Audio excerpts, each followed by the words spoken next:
Hello बच्चों, स्वागत है आप सभी का हमारे YouTube channel study for student में। आज मैं आप लोगों को ग्रामर क्लास 6, 7, 8 के बच्चों के लिए लेकर के आऊँ, जिसमें हम टेंस पढ़ेंगे इस वीडियो में। टेंस कुल कितने प्रकार के होते हैं? बेसिकली 3 प्रकार के tense, present tense, past tense और फ्यूचर टेंस। हम इसके पार्ट्स भी अलग अलग तरीके से पढ़ेंगे और इन्हें ट्रांसलेट करना भी सीखेंगे टेंस के आधार पे। प्रेजेंट टेंस में कुल 4 टेंस होते हैं, उसी तरीके से पास्ट में भी कुल 4 होते हैं और फ्यूचर में भी कुल 4 टेंसेस होते हैं। तो फिलहाल हम प्रेजेंट के जो 4 टेंस होते हैं वहां से शुरू करते हैं और हम आगे के वीडियोस में भी आपको पास्ट टेंस, फ्यूचर टेंस या भी जो प्रेजेंट के हम 4 पार्ट्स आपको बताएंगे उनके अलग अलग टेंसेस के रूल और साथ ही साथ उन्हें कैसे ट्रांसलेट करेंगे वो भी हम आपको आने वाले बाकी वीडियोस में बताते रहेंगे।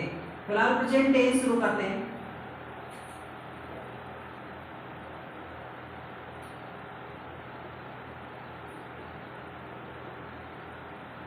प्रेजेंट टेंस, प्रेजेंट टेंस के कुल 4 पार्ट्स होते हैं। प्रेजेंट इंडेफिनिट,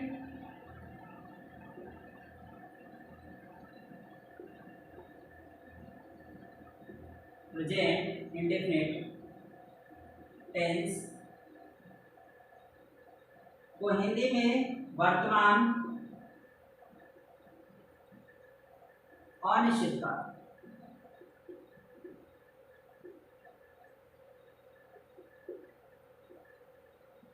कहते हैं। इसके बाद प्रेजेंट कंटीन्यूअस टेंस,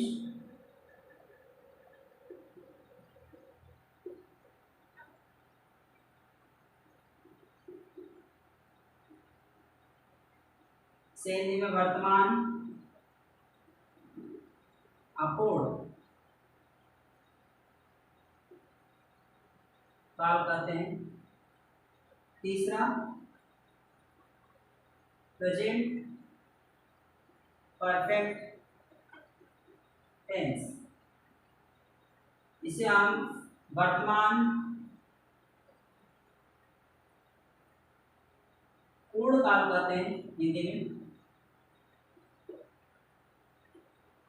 और चौथा होगा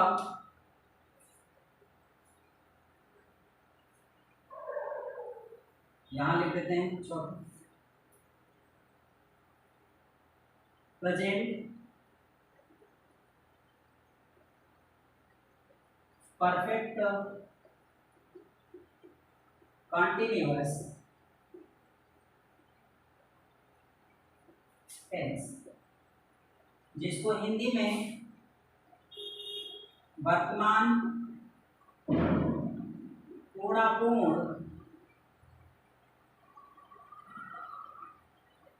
काल कहते हैं। इस तरीके से प्रेजेंट के 4 टेंस हैं। प्रेजेंट इंडेफिनिट टेंस, जिसको हिंदी में वर्तमान अनिश्चित काल, प्रेजेंट कंटीन्यूअस टेंस, जिसे वर्तमान अपूर्ण काल कहते हैं हिंदी में, प्रेजेंट परफेक्ट टेंस, जिसे हिंदी में वर्तमान पूर्ण काल, ये कार्य पूरी तरीके से संपन्न होता है, और चौथा प्रेजेंट परफेक्ट कंटीन्यूअस टेंस, जिसे हिंदी में वर्तमान पूर्ण काल कहते हैं। इसमें समय का भी ज्ञान होता है और कार्य लगभग पूरी तरीके से संपन्न होता है। इस तरीके से प्रेजेंट के कुल 4 टेंसेस हैं, जिसमें से सबसे पहले हम लोग प्रेजेंट इंडेफिनिट टेंस के बारे में पढ़ेंगे और इसे ट्रांसलेट कैसे करते हैं उसके रूल के बारे में भी इस वीडियो में हम जानेंगे। फिलहाल प्रेजेंट इंडेफिनिट टेंस शुरू करते हैं।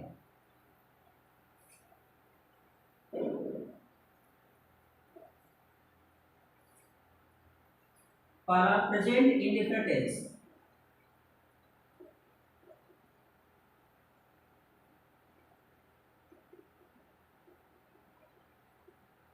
प्रेजेंट इंडेफिनिट टेंस को हम कैसे पहचानेंगे? अगर हिंदी में सेंटेंस लिख दिया जाए तो प्रेजेंट इंडेफिनिट टेंस को हम पहचानेंगे कैसे? वाक्य के अंत में ता है, ती है, ते है, ता हूं आदि शब्द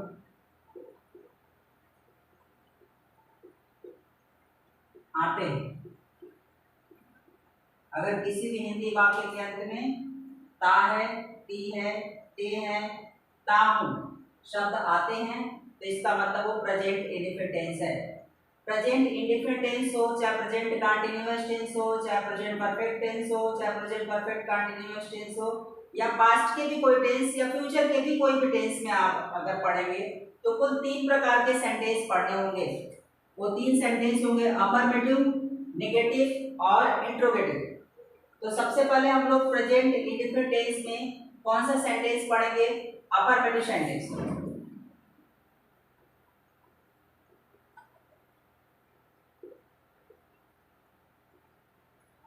अफर्मेटिव सेंटेंस। अफर्मेटिव सेंटेंस को हिंदी में साधारण वाक्य कहते हैं।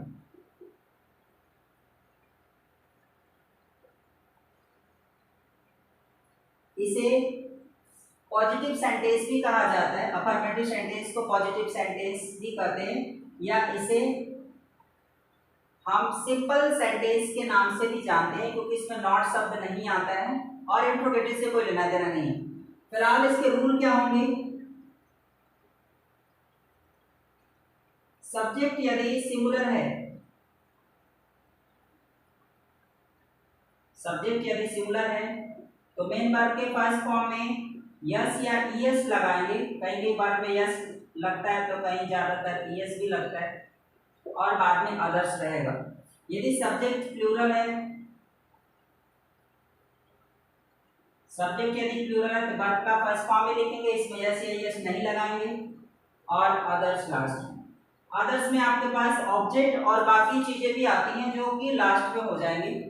फिलहाल एक बार उनको रिपीट कर देते हैं। सब्जेक्ट यदि सिंगुलर है तो मेन वर्ब के फर्स्ट फॉर्म में यस या यस लगाते हैं, किसी वर्ब में यस लगता है तो कभी यस लगता है, और अदर्स में ऑब्जेक्ट के साथ बाकी और भी वर्ड्स आएंगे जो लास्ट में लिखे जाएंगे। सब्जेक्ट यदि प्लूरल है तो वर्ब का फर्स्ट फॉर्म लगाएंगे, इसमें यस या यस का कोई लेना देना नहीं है, और अदर्स भी आप लिखेंगे जो कि लास्ट में होगा, और फुल स्टॉप लगा देंगे। इस तरह से अफर्मेटिव सेंटेंस आप प्रेजेंट इंडेफिनिट टेंस का ट्रांसलेट कर सकते हैं। चलिए इससे कुछ सेंटेंस हम ट्रांसलेट करके आपको बताते हैं कि प्रेजेंट इंडेफिनिट टेंस के अफर्मेटिव सेंटेंस को इस रूल के आधार पर कैसे ट्रांसलेट करेंगे, हिंदी वाक्य को कैसे हम इंग्लिश में ट्रांसलेट करेंगे वो जानते हैं।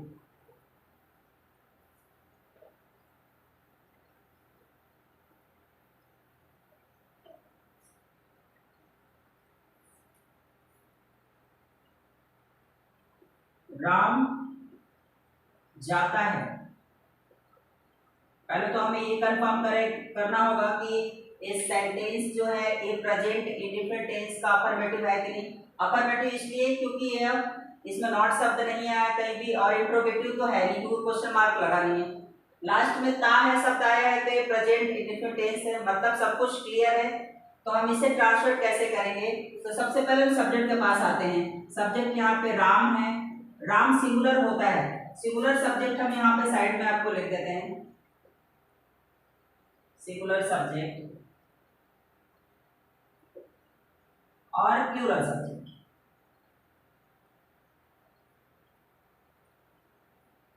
सब्जेक्ट सिंगुलर क्या हो सकते हैं? ही, सी, इट, या कोई नाम हो सकता है, कोई भी नाम, राम, सीता, ऐसा कुछ नाम अगर आता है तो ये सब्जेक्ट सिंगुलर होते हैं। प्लूरल सब्जेक्ट में आई, वी, यू और दे, ये सब्जेक्ट हमारे प्लूरल होंगे। याद रखिए सिंगुलर सब्जेक्ट में ही, सी, इट, राम, सीता, या कोई भी नाम हो सकता है, रमेश, सुरेश, नीता, अनिता, कुछ भी हो सकता है यहाँ पे नाम में। इसके बाद प्लूरल सब्जेक्ट में आई, वी, यू, दे, ये आ सकते हैं। तो राम यहाँ पे एक नाम है तो इसका मतलब ये सब्जेक्ट सिंगुलर होगा। अगर सब्जेक्ट सिंगुलर है तो रूल आप देख लीजिएगा, उस रूल में मेन वर्ब में यस या यस लेना है। जाना को आप इंग्लिश में गो लिखते हैं, आपको इसमें ईएस लगाना होगा क्योंकि ईएस कहीं वर्ब में डिमांड करता है तो कहीं यस लगता है। इस तरीके से राम गोज हो गया, और ये आपका ट्रांसलेट हो गया। राम जाता है को इंग्लिश में राम गोज कहते हैं, ये याद रखना है। कुछ और सेंटेंस लिखते हैं। वह फल खाता है, तो वह को इंग्लिश में ही लिखते हैं क्योंकि मेल पर्सन के लिए होता है। अगर वह फल खाती है होता तो ये शी हो जाता वह के लिए, ये मेल पर्सन है इसलिए ही लगाएंगे, फीमेल के लिए शी लगाते हैं। वो अकेले ही। अब ही हमारा सिंगुलर है, याद रखना है, याद रख लीजिए कि सिंगुलर है। तो आप मेन वर्ब खोजिए। मेन वर्ब यहाँ पे खाना है, खाना को इंग्लिश में ईट कहते हैं, और मेन वर्ब में यस या यस लगाना है, तो ईट में यस लगता है वो लगा दीजिए, क्योंकि सब्जेक्ट यहाँ सिंगुलर है। लास्ट में अदर है, तो अदर में आपका फ्रूट बचता है, जो कि एक ऑब्जेक्ट भी है, तो आप यहाँ पे फ्रूट लिख देंगे, फुल स्टॉप लगा दीजिए, सेंटेंस आपका कंप्लीट हो जाएगा। वह फल खाता है का ही इट्स फ्रूट। इतना ही आपको करना है ट्रांसलेट। रूल आप ध्यान रखेंगे तो ट्रांसलेशन में कोई दिक्कत नहीं होगी। रूल जैसे लिखा है उसी आधार पर उसे ट्रांसलेट कर दीजिए। जैसे कुछ प्लूरल सब्जेक्ट के हिसाब से अगर देखें, मैं पतंग उड़ाता हूं, तो मैं को इंग्लिश में आई बोलते हैं, आई हमारा प्लूरल हो जाएगा। तो प्लूरल है तो मेन वर्ब में यस है, यस का कोई मैटर नहीं है, आप उसका फर्स्ट फॉर्म में लिखिए। उड़ाना को इंग्लिश में फ्लाई बोलते हैं, तो फ्लाई लिखिए, इसमें यस है, यस लगाना नहीं है। और पतंग को काइट बोलते हैं, तो ये अदर में आ जाएगा, तो यहाँ पे काइट ले दीजिए, फुल स्टॉप लगा दीजिए। ये वर्ड ट्रांसलेशन जो कि प्रेजेंट इंडिफिनिट के अपर सेंटेंस को रूल के आधार पर हम कुछ इस तरीके से ट्रांसलेट करेंगे, जिसको आपको याद रखना है। अब नेगेटिव सेंटेंस देख लेते हैं। प्रेजेंट इंडेफिनिट टेंस के कुल 3 सेंटेंस हमें पढ़ने, जिसमें अफर्मेटिव का रूल हमने आपको समझाया। नेगेटिव देख लेते हैं, उसके बाद इंट्रोगेटिव देख लेते हैं। तीनों रूल देख लेते हैं आज।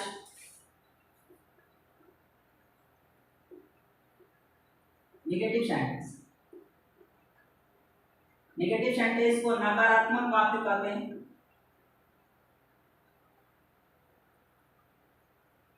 नकारात्मक वाक्य, इसका रूल क्या होगा?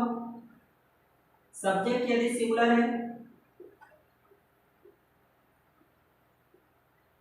तो डज नॉट का इस्तेमाल करिए, डज नॉट, और मेन वर्ब का फर्स्ट फॉर्म में लगाइए, इसमें यस है, इससे कोई लेना देना नहीं है, वर्ब का फर्स्ट फॉर्म, और अदर लिख दीजिए, लास्ट फुल स्टॉप। यदि सब्जेक्ट हमारा प्लूरल है तब डू नॉट का इस्तेमाल करिए। नेगेटिव के लिए वर्ब का फर्स्ट फॉर्म लगातार इसमें, अदर्स, और लास्ट में फुल स्टॉप। इस तरीके से यह नेगेटिव सेंटेंस का रूल है। अब इसे हम ट्रांसलेट कैसे करेंगे इंग्लिश में हिंदी सेंटेंस को? हम लोग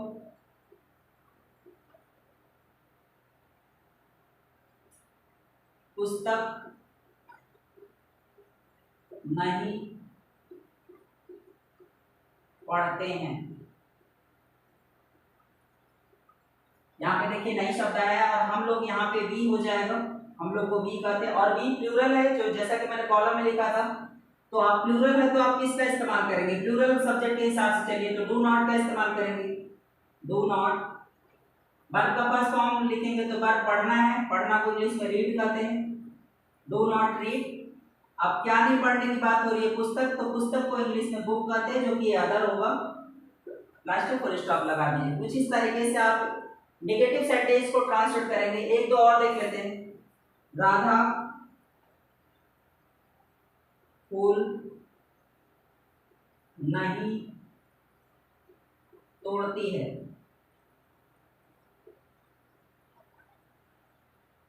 इसको इंग्लिश में ट्रांसलेट कैसे करेंगे? राधा यहाँ पे सिंगुलर है, तो सिंगुलर के हिसाब से डज नॉट लगाइए।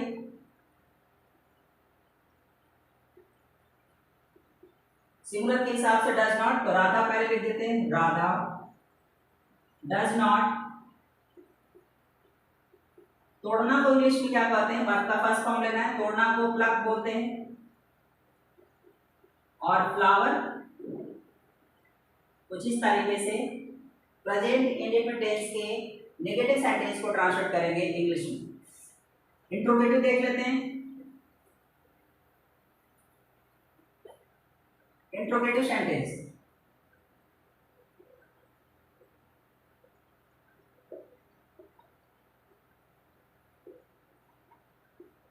इंट्रोगेटिव सेंटेंस को हिंदी में प्रश्नवाचक वाक्य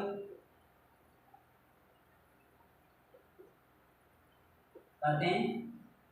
इसमें दो टाइप होंगे। टाइप फर्स्ट, यदि वाक्य क्या से प्रारंभ हो, क्या से प्रारंभ हो तब वाक्य क्या से प्रारंभ होगा तो उसका क्या रूल होगा, डज प्लस सब्जेक्ट सिंगुलर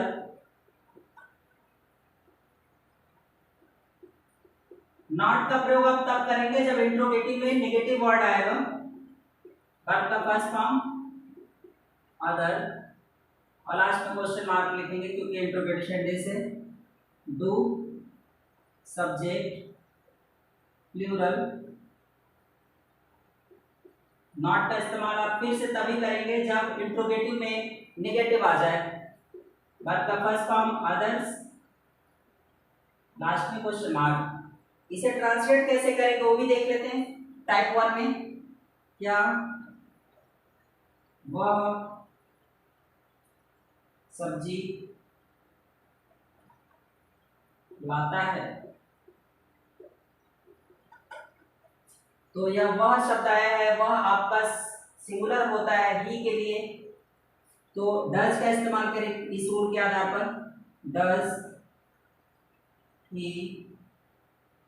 लाना को अब क्या कहते हैं, क्योंकि नॉट नहीं है जिसको छोड़ करके हम आगे बढ़ेंगे वर्ब के फर्स्ट फॉर्म की तरफ। लाना को ब्रिंग बोला जाता है इंग्लिश में, वर्ब का फर्स्ट फॉर्म ही लेना है आपको, यस है यस नहीं लगाना है।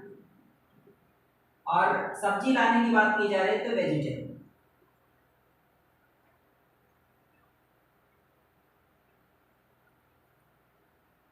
क्वेश्चन मार्क लास्ट में लगा दे। कुछ इस तरीके से इंग्लिश प्रेजेंट इंडेफिनिट टेंस के इंट्रोगेटिव सेंटेंस को ट्रांसलेट करेंगे यदि वाक्य क्या से प्रारंभ होता है तो। चलिए एक और देख लेते हैं, इसको प्रैक्टिस कर लेते हैं। इसमें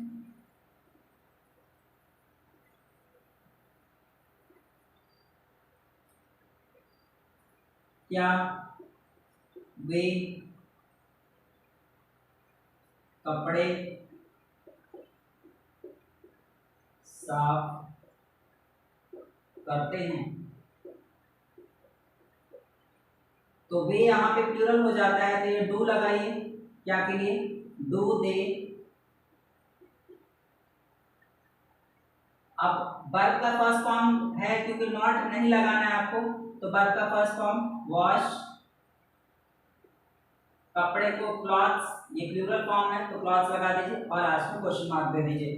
कुछ इस तरीके से आप इंग्लिश में ट्रांसलेट करेंगे प्रेजेंट इंडेफिनिट टेंस के इंट्रोगेटिव सेंटेंस को।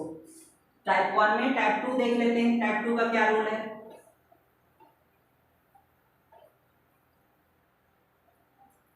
टाइप 2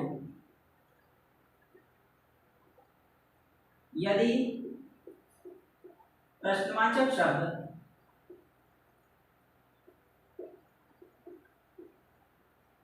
क्या, क्यों,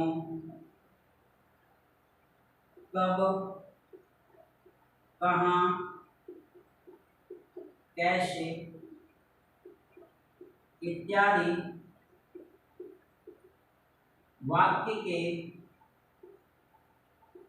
बीच में आए तब रूल क्या होगा इसका, रूल हो जाएगा question word plus does subject singular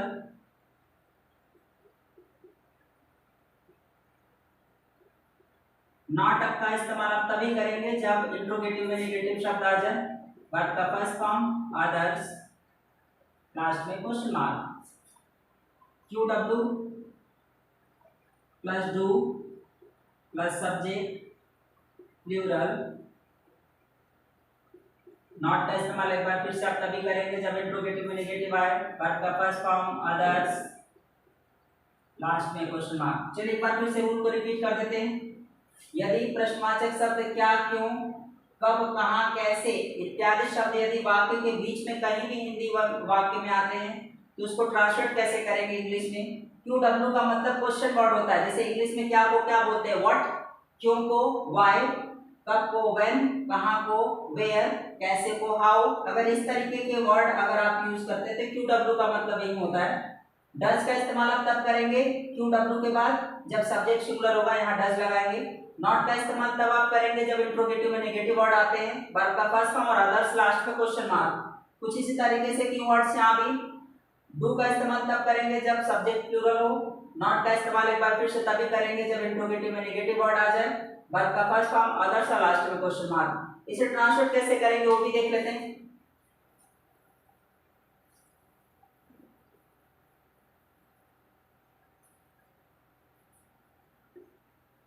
वह कब पढ़ता है, इसे ट्रांसलेट करना है। कब को इंग्लिश में व्हेन कहते हैं, पहले तो यही लगा लेते हैं। वह हमारा सिंगुलर है, उस हिसाब से डज या डू में से कोई एक लगाना है, तो सिंगुलर सब्जेक्ट के लिए डज का इस्तेमाल करेंगे, यहाँ डज लगाएंगे, क्योंकि अब उसके बाद ही लिखेंगे, क्योंकि नॉट शब्द नहीं है तो आप बस सब्जेक्ट के बाद नॉट का इस्तेमाल नहीं करेंगे। वर्ब के पास चलते हैं, वर्ब का फर्स्ट फॉर्म, वर्ब पढ़ना है तो इसको रीड बोल देते हैं और लास्ट में क्वेश्चन मार्क लगा देते हैं। कुछ इस तरीके से इंग्लिश में ट्रांसलेट करेंगे टाइप 2 वाले वर्ड को।